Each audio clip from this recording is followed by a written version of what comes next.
Hello friends, welcome back to my channel. இன்றைக்கி நம்ம பச்சை பட்டாணி, அதாவது முளைக்கட்டின பச்சை பட்டாணி வச்சு ஒரு குருமா ரெசிபி தான் பார்க்க போகிறோம். வாங்க வீடியோக்குள்ளால போகலாம். அதுக்கு முன்னாடி நம்ம சேனலில் ஃபஸ்ட் டைம் பார்க்குற வியூஸ் ப்ளீஸ் சப்ஸ்கிரைப் பண்ணி வச்சுக்கோங்க. அப்போ தான் நான் போடுற வீடியோஸ் எல்லாமே மிஸ் ஆகும் உடனே உங்களுக்கு நோட்டிஃபிகேஷனில் வரும்.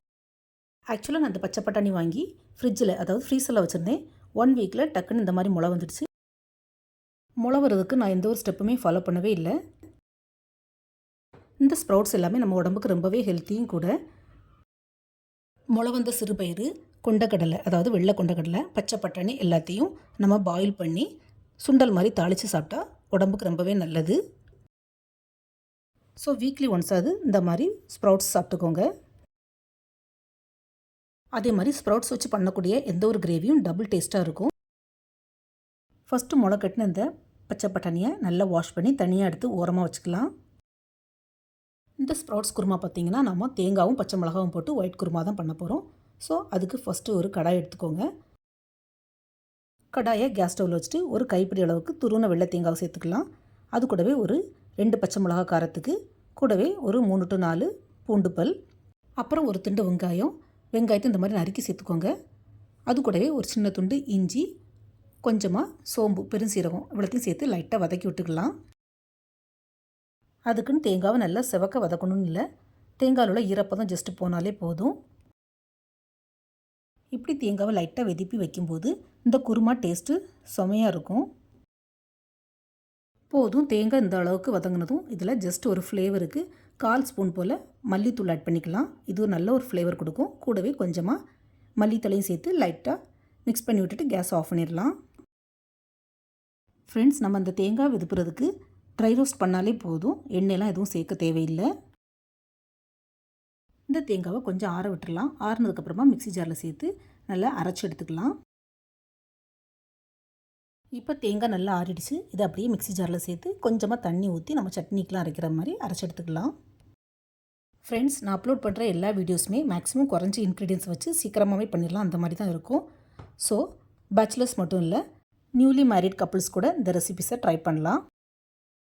இப்போ கேஸ் ஸ்டவ்வில் அதே கடாயை வச்சு கொஞ்சம் எண்ணெய் சேர்த்துக்கலாம். எண்ணெய் சூடானதும் ஒரு துண்டு பட்டை, கொஞ்சமாக ரம்பாயில் சேர்த்துக்கலாம்.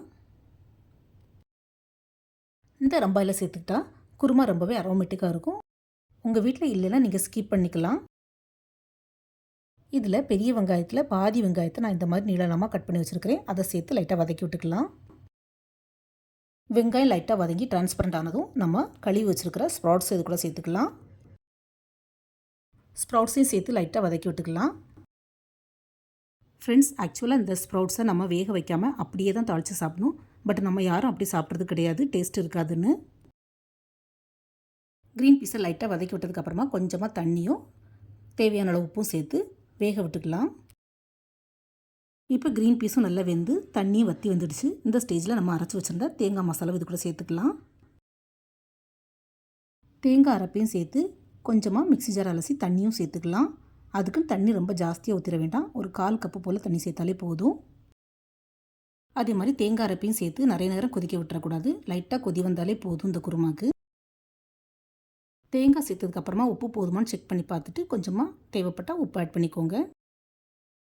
எனக்கு உப்பு கொஞ்சம் கம்மியாக இருக்குது, ஸோ கொஞ்சமாக ஆட் பண்ணிக்கிறேன். இப்போ குருமா கொதிக்க ஆரம்பிச்சிடுச்சு. இந்த ஸ்டேஜில் கொஞ்சமாக கரம் மசாலா ஏதாவது சேர்த்துக்கலாம். நான் மேகி மேஜிக் க்யூப் மசாலா சேர்த்துருக்கிறேன். இது நல்ல ஒரு ஃப்ளேவர் கொடுக்கும். கூடவே கொஞ்சமாக பொடியாக கட் பண்ண மல்லிக்கீரையை சேர்த்து நல்லா மிக்ஸ் பண்ணி விட்டுட்டு கேஸை ஆஃப் பண்ணிடலாம். அவ்வளோதான், சுட சுட ஒயிட் குருமா சூப்பராக ரெடி ஆகிட்டு சர்வ் பண்ண வேண்டி தான். நான் இன்றைக்கி சப்பாத்தி கூட தான் ட்ரை பண்ணுறேன். இந்த குருமா சப்பாத்திக்கு மட்டும் இல்லை, இடியாப்பம், ஆப்பம், பரோட்டா, நான் எல்லாத்துக்குமே செம்மையாக இருக்கும். நான்வெஜ்காரங்களும் எப்போவுமே நான்வெஜ்ஜை நம்பிட்டு இருக்க முடியாது. ஸோ வரது நாட்களில் இந்த மாதிரி வெஜ் குருமாவை நீங்களும் ட்ரை பண்ணி பார்க்கலாம். இந்த ஸ்ப்ரவுட்ஸ் ஒயிட் குருமா உங்களுக்கு பிடிச்சிருந்தா எப்படி வந்ததுன்னு உங்களுடைய ஃபீட்பேக்கை மறக்காமல் ஷேர் பண்ணுங்கள். இந்த வீடியோ பிடிச்சிருந்தா நம்ம சேனலை லைக், ஷேர் அண்ட் சப்ஸ்கிரைப் பண்ணுங்கள். தேங்க்ஸ் ஃபார் வாட்சிங். See you soon in the next video. Bye.